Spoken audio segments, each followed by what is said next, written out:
Çölde bu akrebin sırtına mini bir kamera yerleştiriyorum. Haydi başla. Haydi bakalım. İnanılmaz görüntüler. Macera devam ediyor. Sabitleyeceğim.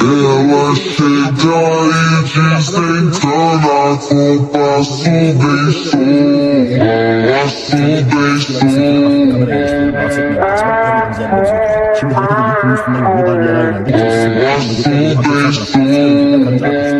Yaklaşık kumarın noktasında şu anda ormandayız. Bugün çok farklı bir şey deneyeceğiz. Şu elimdeki minik kamerayı tavşanın sırtına takacağım. İçeride olduğunu merak ediyorum. Hadi başlayalım. Önce kemeri hazırlıyorum. Eldivenler tamam. Kamerayı sırtına yerleştiriyorum. Kayışı sıkıyorum. Hazır kamerayı yerine sabitliyorum.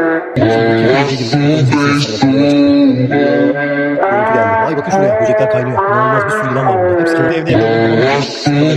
Bambaşka sabitledim. İyi tutuyor. Böceğe de zarar yok. Bırakıyorum bakalım. Yuvasına dönerken neler göreceğiz. Şu an tabanın altındaki aralıktan geçiyor. Tozlu bir konu. Sırtına küçük bir kamera sabitliyorum.